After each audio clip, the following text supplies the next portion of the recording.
Bienvenue chers téléspectateurs d'Afro Info 243. Dans la province du Haut-Ouélé, les forces armées de la RDC et les forces loyalistes sud-soudanaises se sont accrochées ce dimanche 10 septembre, rapportent les sources sécuritaires citées dans une dépêche de l'agence congolaise de presse. L'armée du Soudan du Sud poursuivait les rebelles Nafsa dans les localités périphériques du foyer minier de Waliwa, une localité de la chefferie de Logo-Baguela, territoire de Faradji dans la frontière entre la RDC et le Sud-Soudan. L'armée congolaise a réussi à repousser les forces loyalistes du Soudan du Sud au-delà de la frontière. Aucun blessé ni mort du côté des FARDC. Par contre, plusieurs morts et blessés graves seraient enregistrés dans les rangs des rebelles Nafsa et la force gouvernementale sud-soudanaise.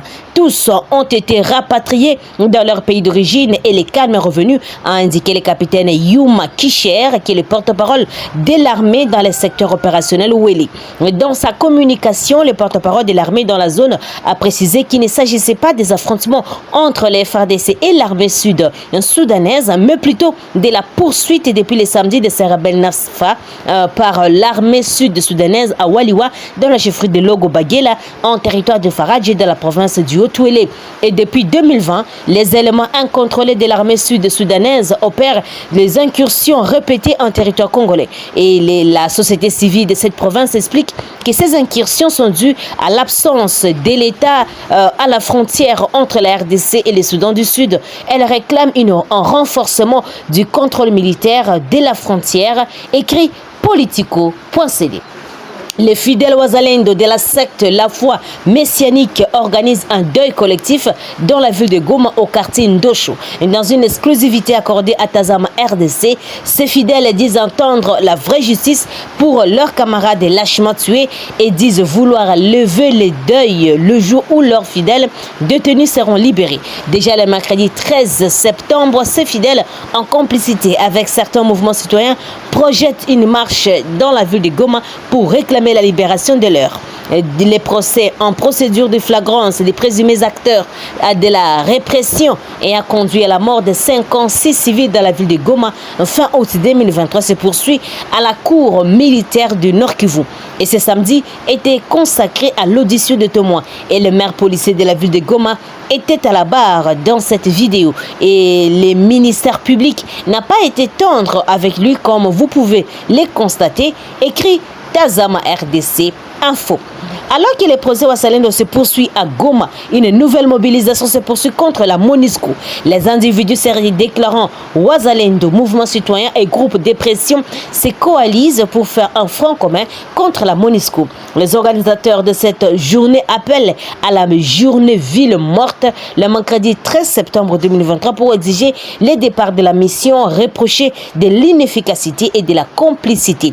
Ils vont également exiger la libération des adeptes arrêtés le 30 août et que justice pour les victimes du 30 août soit faite, écrit Daniel Michombero, enlevé depuis vendredi soir au niveau des Rukoro. Sur la route Rutshuru-Bunagana Prosper, un commerçant a été retrouvé mort les matins de ce lundi dans la forêt. Cet homme d'affaires qui fournissait le riz et l'huile dans les zones occupées par ces rebelles du 1-23 notamment Kiwanja fut également propriétaire de l'usine de farine Mama Nasonga de Goma. Et d'après nos sources, l'infortuné collaborait avec le 1-23 et sa mort serait liée à la concurrence qui lui imposait déjà deux financiers du 1-23 qui protégeaient une autre commerçante qui couvrait la zone peu avant que le pauvre Prosper n'obtienne l'autorisation d'exercer ses activités et du numéro 1 de la branche militaire de la rébellion, M. Sultan Makenga, écrit Tazama RDC. Le gouvernement annonce le démantèlement des raisons voulant créer une milice Maïmaï de la province de Sankuru au centre de la République démocratique du Congo. D'après le vice-premier ministre, ministre de l'Intérieur, Sécurité et Affaires coutumières Prosper Peter Kazadi, les instructions se poursuivent pour tenter de faire la lumière sur ces réseaux. Et dans la province de Sankuru, les forces de défense et de sécurité ont procédé à l'arrestation de 3 personnes suspectées d'avoir pour mission la création d'une milice Maïmaï au village Lokola, secteur Bahamba 2, territoire de Lomela. Les instructions judiciaires sont en cours, a dit le vice-premier ministre, ministre de l'Intérieur, Sécurité et Affaires coutumières, Peter Kazadi, dans les comptes rendus de la 112e réunion du Conseil des ministres. Lomela fait partie des territoires qui comptent la province de Sankuru. Et cette dernière est née à la suite du découpage territorial de 11 à 26 provinces, conformément à la constitution de la RDC, écrit actualité.cd. Une personne a été tuée et une autre blessée. Tel est le bilan d'une fusillade survenue dans la soirée de ce dimanche 10 septembre à Saké, dans le groupement Kamuronza, en territoire de Massissi. Et d'après la société civile locale, il s'agit de 2 jeunes garçons qui ont été touchés par les balles tirées par un présumé élément APCLS lorsque ce dernier voulait forcer la porte de l'enclos où il était en répétition des danses. Il y a des jeunes qui font la répétition des danses dans l'enclos de la fonderie à Saké. Alors vers 17h, un élément Mouzalendo voulait entrer par force. Ces jeunes voulaient l'empêcher d'entrer et c'est dans cette altercation que les 2 jeunes ont été touchés. L'un est décédé pendant que l'autre suit des soins au centre de santé de Saké Afia, indique Mouisha Boussanga Léopold, qui est président de la société civile et force vive du groupement Kamuronza. Ce cas intervient seulement moins d'une semaine après l'assassinat d'un chef de quartier à Saké, perpétré par des bandits armés la nuit du samedi 2 septembre, pendant qu'il revenait de son domicile. Pour remédier à cette recrudescence de l'insécurité, la société civile avait déjà proposé que seule une unité PM devrait sécuriser Saké du fait qu'actuellement, plusieurs hommes en armes incontrôlées sont visibles dans les endroits publics de cette cité de la chefferie de Bahoundi. Nous réitérons notre demande de démilitariser la cité de Saké, qui est une unité PM qui pourra sécuriser cette agglomération parce qu'il y a beaucoup de circulation d'hommes en armes incontrôlées, ce qui pourra occasionner d'autres cas similaires si des mesures urgentes ne sont pas prises, avait prévenu la société civile après l'assassinat de l'autorité des bases du quartier Birere 2, Jean Kangina. Depuis les derniers affrontements entre l'armée du 23 et l'armée congolaise près de Saké en mars dernier, plusieurs groupes d'autodéfense cohabitent avec les FARDC dans les agglomérations du bord du lac de Massissi. La société a toujours préconisé que tous ces éléments devraient être déployés sur les positions avancées et pas demeurer dans des grandes cités, note Volca News. Dès ce lundi 11 septembre, la compagnie aérienne Congo Airways interrompt temporairement toutes ces opérations. Dans un communiqué rendu public dimanche dernier, la Société nationale d'aviation explique que l'option de l'interruption des vols a été levée dans le souci de l'amélioration de l'efficacité de ses services. Congo Airways porte à la connaissance de son aimable clientèle qui est dans le souci de garantir la sécurité de ses passagers conformément aux normes de l'IATA dont elle fait partie et du fait de ses certifications IOSA, elle procède à la réorganisation de ses outils d'exploitation à dater du 11 septembre 2023. À cet effet, l'option de l'interruption temporaire de ces opérations a été levée de manière à améliorer l'efficacité de ses services et la compagnie nationale après une courte durée, indiquent les documents de la compagnie consultés par Ouragan.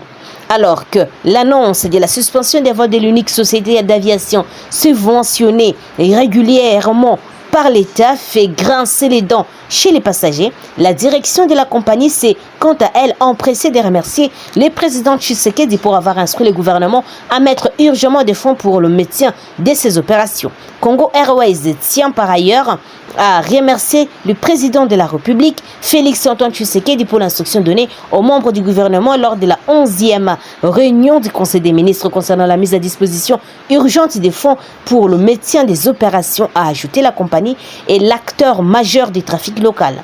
Congo Airways s'est contenté, comme dans ses habitudes, de présenter à sa clientèle sans excuse pour tout désagrément qui résulterait de cette interruption. Et la compagnie a assuré, d'autre part, l'opinion de la reprise de ces opérations prévues de très peu de temps et d'importantes opérations de maintenance risquaient déjà d'éclure au sol les seules aviations en capacité de voler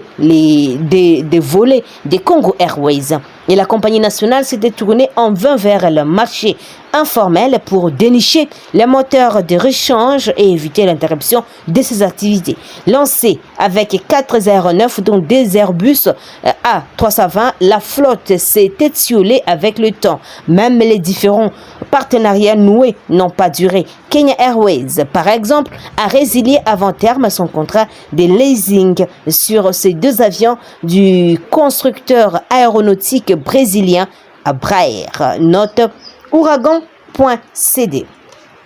Kinshasa, la capitale de la RDC, va abriter au mois d'octobre prochain la 7e conférence ministérielle du dialogue sur la migration de l'Afrique australe. L'annonce a été faite le vendredi septembre par le vice-premier ministre, ministre de l'Intérieur, Sécurité et Affaires coutumières, Peter Kazadi, lors de son 12e réunion du Conseil des ministres. Le vice-premier ministre, ministre de l'Intérieur, Sécurité et Affaires coutumières, assure un autre registre informel conseil de la tenue à Kinshasa de la 7e conférence ministérielle du dialogue sur la migration pour l'Afrique australe prévue du 2 au 6 octobre prochain.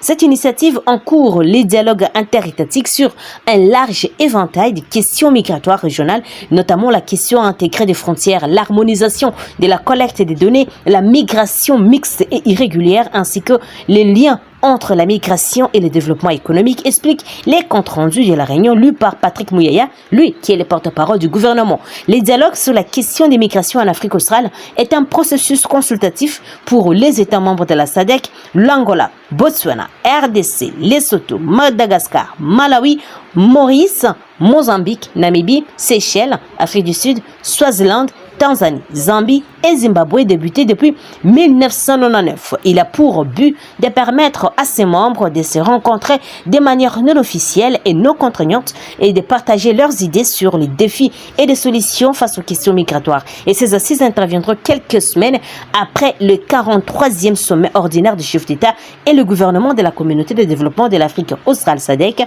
tenu le 17 août 2023 à Luanda, la République d'Angola. À l'issue de ce sommet, Félix Tshisekedi de la RDC a passé le bâton des commandements à son homologue angolais Joao Lourenço. Notre actualité.cd. Merci à vous, chers téléspectateurs, de nous avoir suivis jusqu'à la fin. N'oubliez pas de vous abonner, d'aimer la page et de nous laisser un commentaire. Je suis Santi Chesinga, présentement dans la province de la Tchopo pour Afro Info des 43.